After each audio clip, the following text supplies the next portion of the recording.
Bonjour, c'est Bertrand, bienvenue dans ce nouvel épisode du Streetcast, mais qui n'est pas un Streetcast, ce sera un Bureaucast, voilà, je l'enregistre à la maison, ça fait un bout de temps que je vous ai pas parlé dans le Streetcast. En fait, je vais même tout vous dire, j'avais enregistré un épisode début juillet que je n'ai jamais publié, voilà, c'est un épisode sur la circulation automobile, sur la place de la voiture, sur plein de choses comme ça. J'avais enregistré un jour en allant à la fac et puis c'était parce que les gens ils faisaient n'importe quoi en voiture, mais ils ont fait n'importe quoi tout l'été. Et en fait, je suis pas très satisfait. Je l'avais enregistré avec mes AirPods, je crois, et puis j'étais un peu pressé sur la fin, et puis j'ai pas réécouté, et puis voilà. Puis après j'ai pas publié, donc voilà. Depuis un bout de temps, je vous ai pas parlé. Et donc je me suis dit mais quand même, Bertrand. C'est dommage, hein, tu as ce podcast-là qui est là, et pourquoi tu ne parles pas dedans? Bon, alors, je reprends mes bonnes habitudes, hein, j'ai laissé passer un petit peu les vacances, tranquillement. Ce que je voulais vous faire comme point aujourd'hui, c'était vous faire le point justement sur ma production podcastique. Et notre production même podcastique familiale, parce que la famille Soulier dans le podcast s'agrandit. Après s'être agrandi avec la naissance de notre petite fille, et ben ça grandit au niveau des podcasts. Voilà, en attendant que... Or Camille n'a toujours pas son podcast, mais moi j'ai mon podcast de papa. Et et ma femme a aussi lancé son podcast. C'est de ça dont je voudrais vous parler, donc je vais vous faire un petit bilan. Alors je vais prendre un petit peu les choses dans l'ordre. Par rapport à la rentrée. Premier point, si vous écoutez votre coach web, mon podcast sur la création de contenu, vous le savez, j'ai repris lundi tranquillement, 5 épisodes par semaine et non plus 7. Je suis pas en quotidien, je suis en presque quotidien en fait. Je me réserve la possibilité de faire des épisodes complémentaires de temps en temps, etc., d'avoir des invités. Je chercherai même aussi des co-animateurs ou des gens qui viendraient intervenir ponctuellement. Et ce matin, j'ai même eu une idée, vous voyez, j'ai une nouvelle idée. Mais ça, je le réserve à ceux à qui je voudrais soumettre l'idée, et notamment aussi aux patrons, c'est-à-dire à ceux qui financent la vie du podcast, dont certains écoutent aussi le Streetcast, donc j'en profite encore une fois pour remercier ceux qui ont participé mais qui ne participent plus, ceux qui ont envie de participer mais qui se demandent bien à quoi ça sert. N'hésitez pas, et comme je disais d'ailleurs, j'ai ajouté dans la partie soutien du podcast, j'ai ajouté une partie coaching, discussion par Skype pour faire avancer un peu sur les projets. Voilà, ça sera un petit peu la nouveauté, mais ça je le mettrai plus clairement sur la page du podcast, parce que pour l'instant c'est sur la page Patreon et sur le Tipeee, parce que vous pouvez participer par deux endroits.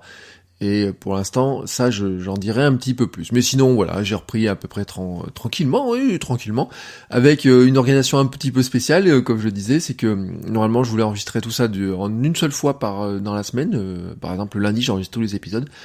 Et en fait, cette semaine, j'ai enregistré tous les matins, parce que en fait, ça me plaît d'enregistrer, voilà. Donc, comme ça me plaît d'enregistrer tous les jours, j'enregistre un peu tous les jours, voilà. Donc, pour l'instant, c'est un peu, oui, c'est un peu bizarre comme organisation, mais ça va se caler petit à petit, parce que de toute façon, la semaine qui vient, c'est une semaine à la maison, et la semaine d'après, par contre, je reprends les cours, je pars tôt le matin pour aller donner des cours à Vichy. C'est à Vichy, c'est sur le trajet de Vichy, j'enregistrerai le Streetcast d'ailleurs, notamment, donc ce sera les mardis principalement le mardi d'ailleurs. Donc normalement le mardi, il y aura un épisode de Streetcast. Le podcast, par contre, lui, je l'enregistrerai un petit peu différemment pour que tous les matins à 7h, vous ayez le podcast, votre coach web dans les oreilles. Ça, c'était votre coach web. L'autre actualité podcastique, je l'ai dit, c'est ma vie de papa. J'ai mis du temps, j'ai lancé le jour de la fête des pères, le podcast, un podcast sur ma vie de papa, tout simplement, sur qu'est-ce que c'est de devenir papa, sur mes conseils, sur mes astuces, sur l'évolution de notre petite Camille, qui aura 8 mois la semaine prochaine, voilà, dans 6 jours déjà, elle a 8 mois. Elle grandit à une vitesse phénoménale, et puis on m'a dit que c'était pas prêt de ralentir, donc voilà. Vous pouvez suivre, alors le site, je vous mettrai les liens dans les notes de l'émission, ma vie de papa, tout simplement, vous cherchez ça sur les bonnes plateformes de podcast, vous devriez trouver. Et je vais même vous dire mieux, c'est que si vous cherchez Bertrand Soulier sur iTunes, je pense que vous remontez tous les podcasts dont je vais vous parler aujourd'hui, parce que j'ai fait la recherche, ou sur sur les applications de podcast, normalement vous cherchez Bertrand Soulier, tout remonte. Y compris d'ailleurs pour certains sur Spotify.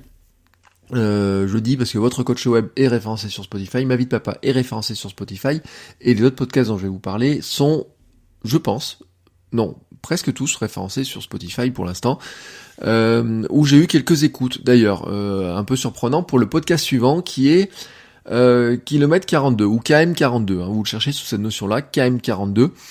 Lui, c'est mon podcast sur la course à pied. Alors, vous savez que je cours, vous savez aussi que je prépare mon premier marathon de ma vie, et peut-être même le dernier, j'en sais rien, ça c'est un truc qu'on verra. Mais je veux pas augmenter les distances au-dessus, donc je me suis fixé comme quoi c'est la distance maximum que je pouvais courir, mais j'ai pas dit combien de fois je pourrais la courir. Je vous parlais beaucoup de course à pied à l'intérieur de ce streetcast en fait. Je vous avais fait des épisodes sur ma philosophie, des épisodes sur avant les courses, après les courses, etc. Et en fait, je me suis fait une réflexion qui était toute bête. C'est que j'avais envie en fait de séparer un peu ça, c'est-à-dire qu'il y a des gens, je pense, que ça n'intéresse pas du tout, il y a des gens que ça intéresse épisodiquement, et puis ça prenait un peu de place, et puis à chaque fois que je voulais enregistrer un truc, ça revenait finalement à parler de course à pied, de sport, etc. Donc ça veut pas dire que je ne parlerai pas de sport dans le streetcast, qui reste un streetcast ou un podcast, on va l'appeler comme on veut, mais qui, comment vous dire, il y aura vraiment sur kilomètre 42, donc KM42, vous le cherchez comme ça, il y a vraiment, je parlerai vraiment que de sport, que de running, de préparation, et je vais essayer d'aller dans des choses qui sont plus précises. Aujourd'hui par exemple, bon là je vous donne les coulisses, hein, j'enregistre dans moins de 2 heures, je cours un trail, et bien sur kilomètre 42 je vais faire ce que le avant trail, après trail, vous voyez par exemple, ce que j'ai déjà fait sur ce podcast ici, mais là je vais le faire sur kilomètre 42 plus régulièrement, et puis je vais faire des épisodes sur l'intérêt de la sortie longue, travailler sa VMA, vous voyez, tous les trucs qui sont un poil plus techniques, mais y compris d'ailleurs des épisodes sur comment se mettre à la course, comment se mettre au trail, les conseils pour faire du trail, donc des conseils qui seront plus précis. Mon but du jeu en fait c'est considérer que kilomètre 42 était comme et c'est vrai pour ma vie de papa, c'est comme si c'était des sous-rubriques en fait du podcast, mais au lieu de les laisser dans le podcast, je les ai mis sur des flux séparés. Parce que je pense qu'il y a des choses dans ma vie de papa qui n'intéressent pas du tout les gens, et je pense qu'il y a des choses dans kilomètre 42 qui n'intéresseront pas du tout certains d'entre vous qui écoutent ce podcast. Et donc, au début, je voulais tout mixer, et puis en fait, je me suis dit c'est bien d'avoir des grandes sous-rubriques un petit peu séparées, parce que ça permet aussi pour vous d'alléger vos téléchargements de flux, etc. Voilà. Ça vous évite d'avoir une liste d'épisodes qui s'allonge, et puis une régularité un peu bizarre, et puis moi ça m'évite aussi de les étiqueter bizarrement ou quoi que ce soit. Et puis ça me permet aussi de les positionner beaucoup mieux par rapport aux recherches de podcasts, parce que par exemple si on cherche un podcast sur le running, hein, ou sur la course à pied, kilomètre 42 va pouvoir remonter, alors que le podcast, celui-ci ne remontait pas forcément. C'est pareil pour ma vie de papa. Donc là il y a une stratégie un petit peu, mais vous savez c'est mon côté pro du web, référencement, etc. Il y a aussi un côté là-dessus. Il n'y a pas énormément de podcasts sur la course à pied en France, hein, à part Jogging Bonito, je n'en vois pas beaucoup. Il y en a beaucoup aux États-Unis. Donc j'ai aussi quelques, par exemple, j'espère par exemple notamment pouvoir le développer un peu en audience pour ensuite aller pouvoir interviewer des sportifs de haut niveau, des gars qui préparent des marathons, des gars qui font du trail, etc. que je croise de temps en temps, ou que je pourrais croiser ou avoir à distance. Donc voilà, mon ambition elle est un petit peu différente là-dessus. Ça c'est pour kilomètre 42, avec une caractéristique, c'est que kilomètre 42 a été lancé sur Encore, c'est-à-dire que tous mes podcasts sont normalement hébergés sur Spreaker, hein, en plateforme d'hébergement de podcasts, mais lui il est embarqué chez Encore. Alors Encore c'est une vieille histoire, hein, avec Encore, parce que j'avais testé Encore il y a 1 an, c'est-à-dire l'été dernier. Ils avaient des formules de fonctionnement qui étaient un peu différents. Guillaume Vendée joue beaucoup avec Encore, et Matt, prof du web aussi. Et en fait, il y a 1 an, la plateforme était pour moi complètement immature. C'était autant les outils de création, bon, étaient pas mal, mais ils sont pas au niveau de ce qu'ils sont maintenant. Mais bon, on pouvait faire quelques trucs. Mais surtout, on était obligé de laisser la pub au milieu, à la fin, c'était un peu pénible. Moi, j'avais eu des problèmes un peu de son sur des trucs. Par contre, il y a des trucs qui marchaient très très bien. Et puis, j'avais un doute sur leur business plan. Et puis, ils ont évolué, ils ont levé des fonds, etc. Donc, pour moi, le business plan d'Encore il est relativement simple, hein, c'est de devenir le YouTube du podcast, avec de l'hébergement gratuit au maximum, et je pensais qu'ils allaient faire des services premium, vous voyez, par exemple en disant on vous met de la pub, mais si vous voulez plus la pub, vous payez l'hébergement de votre podcast et on vous enlève la pub. Je les avais contactés, ils m'ont dit que c'était pas dans les plans de l'époque. Je me demandais bien ce que c'était leur plan. Je pense que leur plan, et là ils ont lancé des programmes de monétisation autour des podcasts, c'est-à-dire qu'en fait, comme on peut financer un podcast sur Patreon, et sur Encore vous pouvez aussi mettre en place un système j'ai comme un paywall en fait, ou avec des options, etc. Mais les gens peuvent participer à la vie du podcast directement sur Anchor, avec des options de paiement. Et ce qui fait qu'en fait, dessus, ils vont prélever une commission. Donc s'il y a suffisamment de gens qui font ça, déjà, je pense que ça leur apporte un peu d'argent. Et puis, ils ont relevé beaucoup de millions. Hein. Sincèrement, à l'échelle américaine, ils ont levé des dizaines de millions. Donc ils ont de quoi venir encore de payer de la structure d'hébergement pour quelque temps. Je pense qu'ils veulent assécher un petit peu le monde de l'hébergement du podcast en attirant le plus de créateurs possible. Je sais pas si vous avez vu, mais le Casey Neistat, qui a passé, je sais pas combien de millions d'abonnés, 10 millions d'abonnés sur YouTube, a lancé un podcast avec sa femme. Thérapie de couple, je crois qu'il s'appelle quelque chose comme ça, et qui est hébergé sur Anchor. Et là, c'est sûr que c'est aussi un gros coup de pub pour eux, ça leur permet aussi de se développer, etc. Donc je pense qu'ils ont une grosse ambition là-dessus. L'autre ambition, je pense, c'est qu'ils vont permettre aux podcasts, pour attirer des gros podcasteurs, leur intérêt pour eux, ça serait plutôt d'attirer des gens qui veulent monétiser eux-mêmes leur podcast, ou de les aider à le monétiser. C'est ce qui est censé se faire Spreaker aussi, mais que la fonction ne marche jamais chez nous, elle est pas active. Moi, c'est pas ce qui m'intéresse, j'ai pas envie de mettre de la pub dans les podcasts, mais ceux qui auront envie de mettre de la pub dans le podcast, on peut imaginer qu'ils disent d'accord, on met de la pub dans le podcast, au lieu que ce soit une pub pour Encore, comme c'était le cas, qui est maintenant désactivable, on puisse mettre des pubs, et que ce soit eux qui fournissent les pubs, et qui prennent un pourcentage, etc. Enfin, voilà, je le vois comme ça, en espérant juste qu'ils nous mettent pas des coupures de pub à la façon YouTube, ou de ce que voudraient faire des gens, ceux qui ont racheté Pocket Cast, l'application de lecture de podcast, où on les soupçonne quand même d'avoir envie de faire ce genre de truc. Mais ça, bon, pour l'instant, ils l'ont pas fait, ça reste, Pocket Cast reste mon lecteur de podcast préféré. Donc ça, c'était une parenthèse sur Encore. Donc je suis installé sur Encore là-dessus. Et qui a une facilité en plus, c'est redoutable, c'est que c'est facile à faire, on peut faire des segments. Là, j'ai fait un segment par ordinateur, je le retrouve sur mon téléphone. Et puis ils m'ont diffusé le podcast partout, c'est-à-dire Kilomètre 42, il est sur Spotify, à part Deezer, en fait ils l'ont diffusé partout, mais en 2 jours il était sur toutes les plateformes de podcast, là où il m'a fallu plus de 3 semaines, voire 1 mois et demi même pour référencer un des podcasts sur Spotify via Spreaker, donc je pense en plus qu'ils ont des accords très très spéciaux chez Encore là-dessus, ils ont bien bossé sur les accords. Et donc ils font tout pour vous, iTunes et compagnie. Bon, iTunes c'est facile à faire, mais ils font tout pour vous, et ça c'est assez. J'ai trouvé qu'il y a une certaine magie, vous voyez, en fait c'est la magie des plateformes. Entre héberger soi-même son podcast et comme ça, c'est une certaine magie des plateformes. Bref, ça c'était un petit détail sur Encore. Donc vous avez compris, Kilomètre 42, sur Encore, vous cherchez KM42, vous les allez trouver, sur les autres plateformes de podcast, Bertrand Soulier ou KM42, où vous allez me trouver, je vous mettrai les liens dans les notes de l'émission plus tard, et dans mon blog aussi. L'autre chose aussi, c'est que je vais en parler un petit peu, c'est par rapport à ma femme.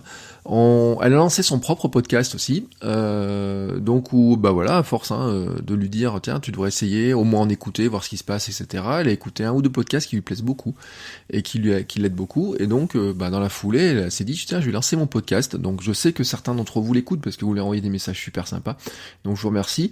Donc c'est Alexandra Soulier, voilà, elle a un côté pile, un côté face, c'est-à-dire un côté plutôt développement personnel, un côté plutôt entreprise, développement de sa marque, etc. Parce que voilà, on est quotidien entrepreneur, de maman aussi, etc. Donc elle a les 2 côtés, plutôt que de segmenter en 2 podcasts, 2 flux, etc. On a tout mis dans le même podcast. Caractéristiques, allez, pour ceux qui sont intéressés par la technique, son podcast à elle, par contre, on l'a hébergé directement sur son blog. Voilà, j'ai mis un plugin de podcast, donc j'ai perdu le nom, mais bon, je pourrais le retrouver bien sûr. Je crois d'ailleurs que c'est John qui l'avait conseillé en disant que c'était un plugin qui était assez simple, etc. Et c'est vrai que c'est super simple. Franchement, on s'est vraiment pas pris la tête, il est bien adapté, etc. Ça lui fait elle met un article façon blog et puis ça fait le flux tout seul, tout se met à jour à droite à gauche. C'est juste qu'il faudra qu'on fasse les inscriptions sur Spotify à droite à gauche pour qu'il soit connu un peu plus partout. Voilà, et puis que pour elle, techniquement, moi j'essaye de lui faciliter les choses. Par exemple, le montage du podcast, on le fait avec un logiciel qui s'appelle Fission, qui est un logiciel qui n'est pas gratuit mais qui n'est pas très cher, qui permet alors il n'est pas multipiste, il n'y a qu'une piste dessus, mais ça permet d'augmenter le son, de couper les parties de son qui lui plaisent pas et de balancer tout ça avec une certaine autonomie. Et donc ça, pour moi, c'est important, c'est qu'elle apprenne qu'elle puisse être autonome, pouvoir le mettre en ligne toute seule son podcast, et c'est le cas vraiment même avec une plateforme hébergée comme ça, auto-hébergée, où elle est capable de le faire. L'autre point par rapport à ma femme, c'est que on a lancé ensemble notre podcast qui est pas une thérapie de couple comme la famille Neistat, mais notre podcast sur le thé. Alors là aussi, je sais que certains l'ont déjà écouté. Donc c'est le podcast qui est lié à Chai Club. On vous invite à prendre le thé avec nous. Donc l'idée c'est vous parler de thé en fait, tout simplement, de thé sous toutes ses formes. Premier épisode, on se présentait un petit peu, comment on en est venu au thé, comment on a créé notre boutique en ligne chaikaiclub.fr. Et puis dans les épisodes suivants, dans l'épisode qu'on a enregistré jeudi mais diffusé vendredi, parce qu'on va diffuser tous les vendredis, on parlait un petit peu des conseils pour préparer et conserver le thé, et puis ensuite on parlera mieux du thé, puis ensuite on parlera mieux des différents thés, des vertus, etc.